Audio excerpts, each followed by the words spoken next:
I'm joined by Thurman Thomas just a few days ahead of your big day when the jersey is going to be retired on Monday night. Jersey retirement is about as high an individual honor as it gets. For you, what kind of an honor is this? Well, for me, it ranks right up there with the Hall of Fame. Obviously, going into the Hall of Fame is a individual type of award that you get, but having your jersey retired with Jim Kelly and Bruce Smith, not a lot of people get an opportunity to get that done. And for me to sit up here and say that, 34 will never be issued again. Nobody can ask for it. They won't even be able to find it. That makes it all special. And I'm just proud to, I just want to, thank Kim and Terry for having an opportunity, giving me an opportunity to have my jersey retired, and even two owners that I didn't even play for. They realized, what I did on the field and hopefully what I did off the field to help people. How special is that? I think people don't understand that. You look at, Thurman, the numbers, the history are the same. Everybody would recognize it. But to have another ownership group to bestow this honor upon you is no small thing. Well, you know what? I think Kim and Terry realized that, I love the Buffalo Bills. I could live anywhere I wanted to in the United States, but I chose to live here because I love being around these fans. I love being around the players here and some of the former players that live here, like Jim and Steve. But I've always did whatever I can to help this organization. And even though it has switched ownerships, I will still continue to do that today.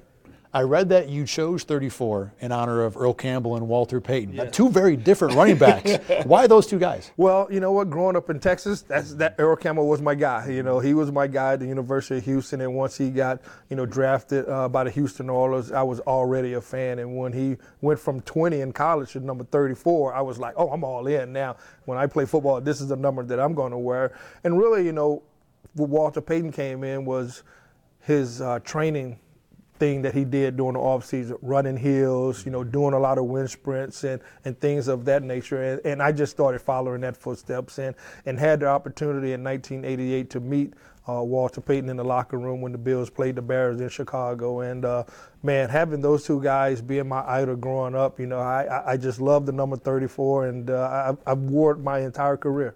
Did you ever tell either of those guys that that's why you picked 34? They definitely know the stories. I told Walter that before he passed away, and I see Earl Campbell every single year at the Hall of Fame, and so they both know the story. Earl is one of those guys who is, every time we see each other, we just sit down and talk about a lot of different things, but to see him every year and to relive some of the memories that I talked to him about it. 34's had quite a history just with the Bills. Cookie Gilchrist especially. To have your name be the one that's going to go on that number, what does that mean to you? Well, you know what? It means a lot to me, but I will not sit up here and say, the guys that wore it before me, Booker Moore, Cookie Gilchrist, who a lot of people around here think was the Jim Brown before Jim Brown. And he was such a great player. A lot of people always said, that number 34 is, I see 34 jerseys around here, and they have Cookie Gilchrist's name on the back. And so, I'm doing it for both of those guys and all the people that wore 34 before then. And to have it not worn it again, it hasn't hit me yet, but I'm sure after the speech Monday night, it will hit me to realize what just happened.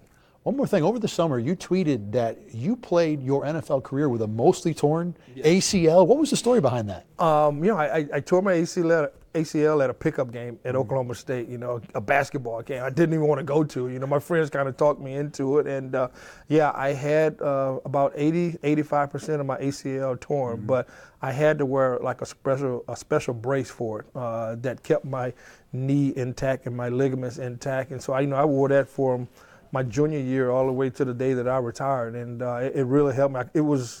I couldn't live without it. If I didn't have it on, people probably knew that I wasn't going to practice, but I wore it every single day. It was a part of my life, and I think it really helped out my career. Clearly, the career went okay with the brace, but did you ever think about maybe I should have gotten the operation done? No, I didn't. I never thought about getting the operation because the doctor said, well, you can play, but you have to wear a brace, or you can sit out, red shirt, and have to wait another year. I didn't want to wait. I was born to play football. I was born to play running back, and I didn't want to sit out a year. I just wanted to go out and play football, and that's what I did. Even though I didn't have a great junior year, I came back and had a pretty good senior year and got me an opportunity to get drafted by the Bills with the 40th pick in 1988. certainly worked out well for yourself and Yeah. all the Bills fans out there enjoyed your career. Absolutely. Enjoy Monday night. Congratulations, and thanks for joining us. All right, thank you. With Thurman Thomas, I'm Thad Brown.